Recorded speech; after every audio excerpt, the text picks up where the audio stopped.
So what goes on here? All right, now what do you say? Yeah. All right, you don't say nothing. They ask you questions and you answer. I know, but questions about what? Well, how should I know? Questions about what you want to do, what you can do. I mean, honestly, I'm too nervous. Mountain, do you want to get a job or don't you? Of course I do. What do you think I'm doing here? I must have answered 6 ads in the paper yesterday. These people, they take one look at my face and they don't even want to talk to me. Yeah, well, this is different. Why? Because this is official here. They're in the business just to get you jobs. I mean, that's the whole reason for the place. Mr. McClintock? Yeah, that's me. I'm McClintock. No, they didn't call me. No, I'll be right here at ringside. But I can't go in there and fight for you. No, come on. You just go ahead, all right? I'll be waiting right outside. No, go. Go. Just do it. Sit down, please, Mr. McClintock, right here. Thank you. You know, I was just now, wondering... Mr. McClintock, No, I'm sorry. I'm sorry. You were going to say? Yeah. I was just wondering if my friend can come in here, too. Is he looking for employment, too?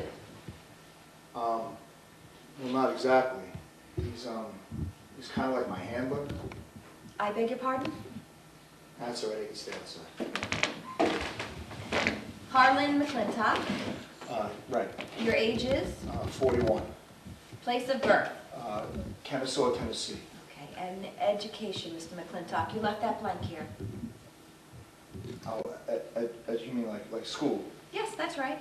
9th grade. 9th grade, and then you left. Is that it? Yeah, then I left. Now, field of interest. I beg your pardon? Field of interest. What do you like?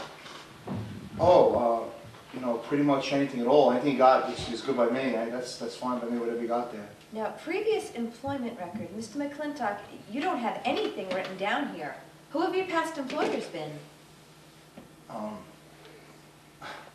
Well, you see, miss, I really don't have any past employers. Well, nothing like I can write down on that sheet there. I've mostly been on my own. I mean, maybe, you know, you could say that I work for Maish. Maish? Yeah. Well, you see, for the last 20 years, all I've really been doing is fighting. Fighting? Yeah, in the ring. You mean a prize fighter? Yeah, I'm a prize fighter. A professional prize fighter? Yeah, I'm a heavyweight. I see. That sounds like interesting work, Mr. McClintock. It's a living. Of course, you do realize it would be rather difficult for me to place you in any kind of related field. I'm not even altogether sure I can think of one at the moment. No. Look, I don't want you to go to any trouble, miss. You know, even Army said, anything you got is Jake with me. You know, a dishwasher or like a bouncer even. A bouncer? Yeah, you know, a bouncer. Somebody that can, like, keep the peace. I do that thing real easy, like. Let's see if we can examine something else, Mr. McClintock. Something you might like even more. How about factory work? I really wouldn't know much about that. No sort of assembly line work, blueprint reading, anything like that? No. Okay. Maybe something in sales. There are a lot of openings and that sort of thing right now. How about department store work, anything like that? Miss, you seem real nice, but I really couldn't sell anything. I mean, I think the customers take one look at my face and they'd run away. Look, I don't want you to fret yourself, because, look, I'm impossible, you know? A big dummy like me, I mean, what kind of job am I gonna get, you know?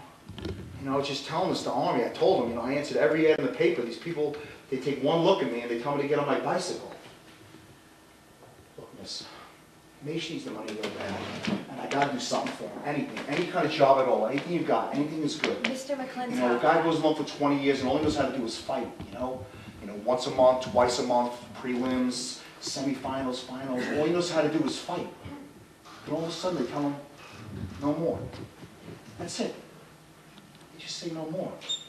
And what's he supposed to do then? What's he supposed to do when all he knows how to do is fight? You know, they got poor Maish tied up by the ears, and I gotta do something for him, miss. I gotta do something. Mr. McClintock, We handle a lot of placements here. I'm sure we can find you something that you will like. Miss, I know you're gonna try real hard, but I don't fit into any of those holes there. I mean, look at this question right here. Why did you leave your last job? State reason. It's question number 9, Mr. McClintock, and it simply means... Oh, I know what it means, but what am I supposed to write down? What am I supposed to write down that makes any sense? Do I write down that I left my last job because I got punched so many times that I was on my way to punchy land? I get hit a few more times and I might go blind? I mean, how would that read there? Punchy land. Yeah. Yeah, punchy land. You fight long enough, you start hearing the bells and walking on your heels. The doctor says 1 or 2 more and I might go blind. You know what? It's just not fair, you know? It's just a bum break. You want to know something? In 1948, they had me ranked number 5.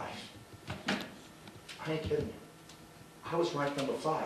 And that was no easy year either. I mean, there was Marciano, there was Walcott, there was Charles Lewis who's still around, and they had me up there, ranked number 5.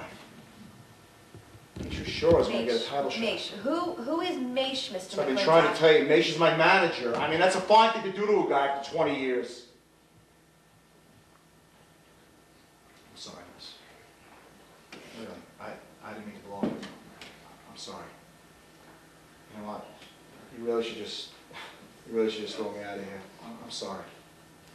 It's perfectly all right, Mr. McClintock, and as long as we have your address here, we will contact you if anything comes up. All right. Thank you. Mr. McClintock, Yeah. after the war, I did a lot of work with disabled veterans. Uh-huh. I mean, well, I meant you'd be surprised the type of jobs that come up for people. You mean like cripples, guys like that? No, I don't just mean that. I mean for people with special problems. Special problems. And this. I ain't got no special problems. There was no way to write that down on that sheet there. But I was almost heavyweight champion of the world. I know that I'm a big ugly freak now. But I was almost heavyweight champion of the world, and I want that written down somewhere. I want it written down that Mountain McClintock wasn't just a punk. I was almost heavyweight champion of the world, miss. Mr. McClintock, I think we can find you something you'll like. Just give us time. Something I like, huh? Okay, miss. You do that. I really don't want much. Just the heavyweight championship of the world, that's all.